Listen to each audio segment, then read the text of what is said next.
Thank you, Luca.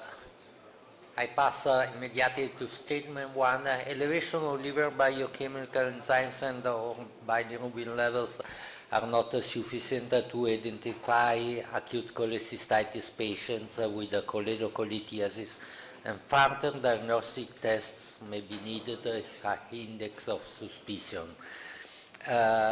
This statement derives from the observation that in the literature there are a lot of studies which outline that in acute cholecystitis in about 50% of cases there is elevation of liver enzymes without common bile duct stones.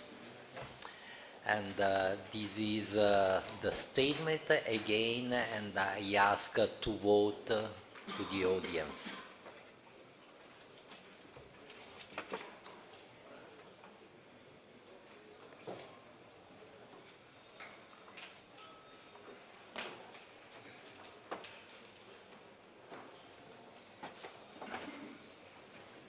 Okay. Statement 2.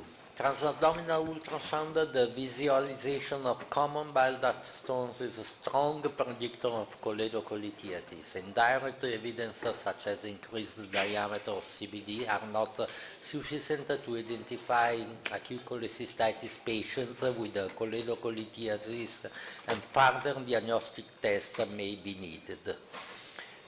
This again derives from the observation that specifically the evaluation of diameter of common bile duct is very difficult as a tool to identify patients with CBD stones.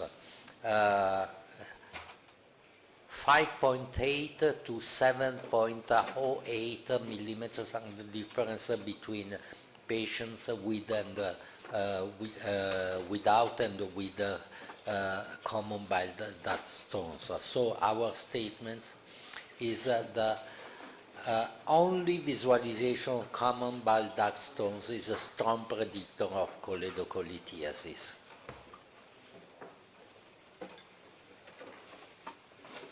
Do you agree?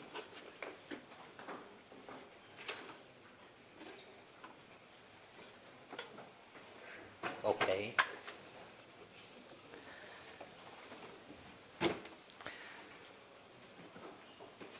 Statement 3, liver biochemical tests including transaminases, bilirubin, alkaline phosphatases, gamma glutamate peptidase, transabdominal ultrasound, a case review should be administered to each patient with a diagnosis of acute cholecystitis to assess the risk of CBD stones.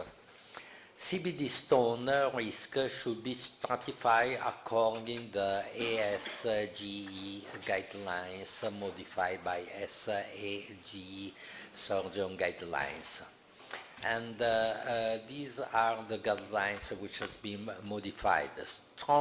Very strong predictors of CBD stones are evidence of CBD stone at abdominal ultrasound and ascending cholangitis. Strong predictors are common bile duct diameter over than 6 millimeters and total serum bilirubin over than 4 milligrams, or bilirubin level between 1.8 and 4 milligrams. Moderate signs are abnormal liver biochemical tests other than bilirubin, age older than 55, and clinical gallstone pancreatitis.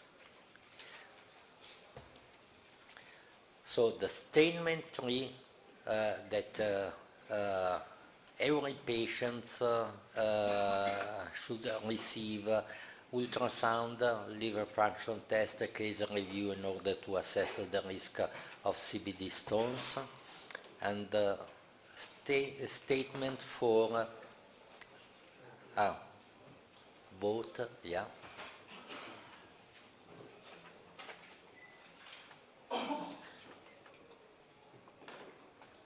Okay, and statement 4 CBD stone risk should be stratified according to the proposed classification of modified from the American Society of Gastrointestinal Endoscopy and Society of American Gastrointestinal Endoscopy Syndrome Guidelines.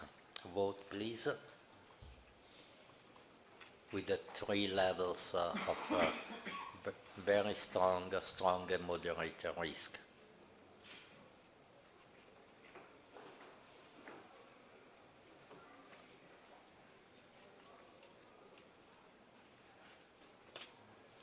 Okay.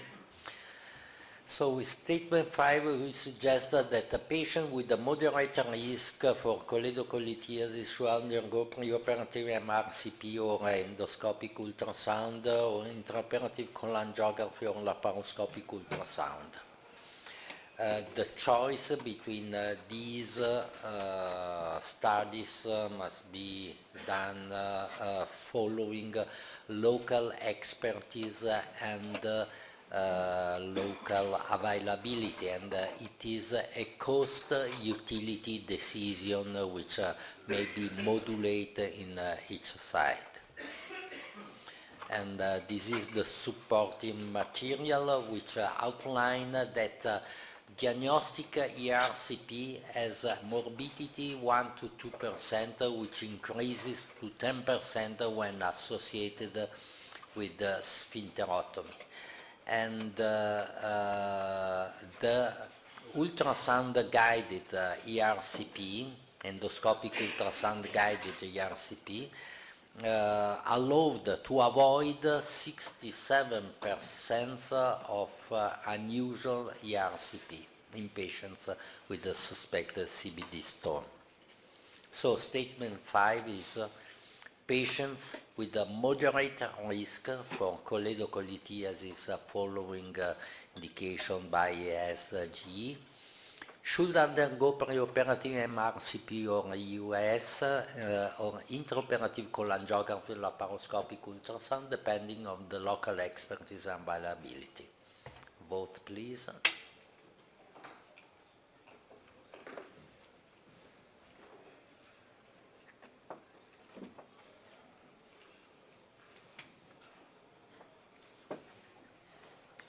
Okay.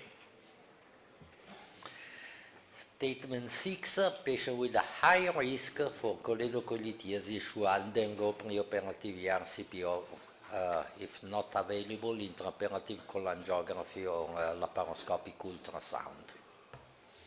And this is the rationale. A recent meta-analysis has shown that intraoperative cholangiography and laparoscopic ultrasound have the same pooled sensitivity and similar specificity for the detection of CBD stones. So, statement 6, patients with a high risk for choledocholitis should undergo preoperative ERCP or IOC or LUS depending on local expertise and the availability of the technique. Vote, please.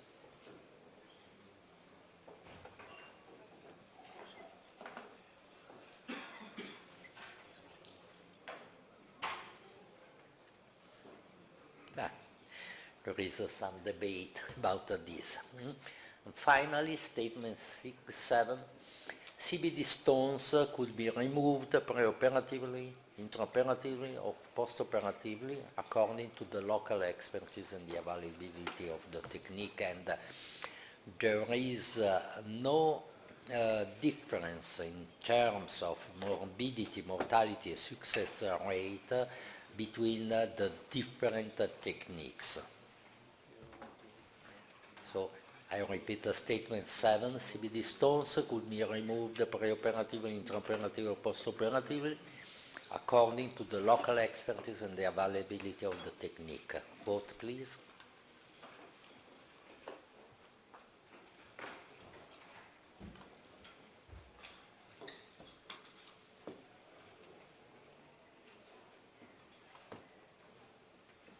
Okay, I think we have finished.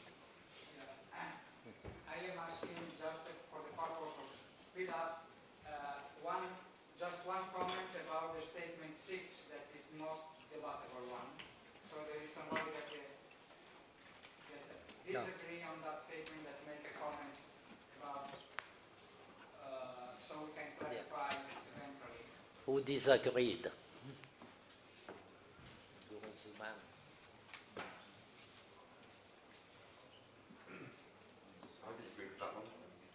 Again, this is a question about how we are stratifying as high risk or low risk.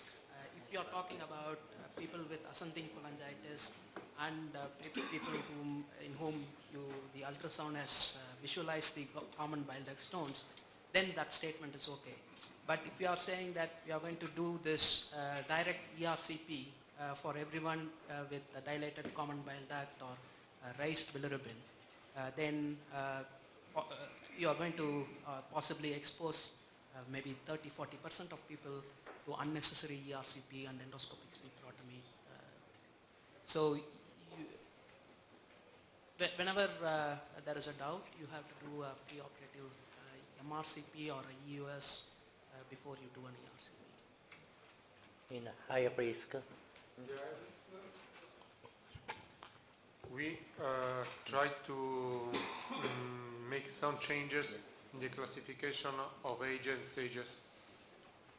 So, in order to avoid unuseful ERCP or potentially dangerous ERCP, we move the patient with bilirubin greater than 4 from very strong predictor to strong predictor. So the high-risk patient in our proposal are what you said, only people with evidence of common bile duct stone at the transabdominal ultrasound or ascending cholangitis.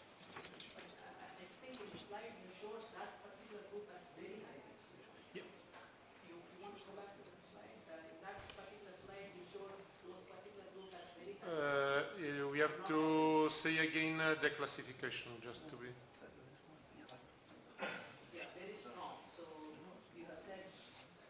High, low, and intermediate. High is a present of any very strong. Okay. Okay. So very strong are evidence. Okay. Okay. That's. Thank you. There was. Thank you. Now it's fine. Okay. Thank you. Next topic.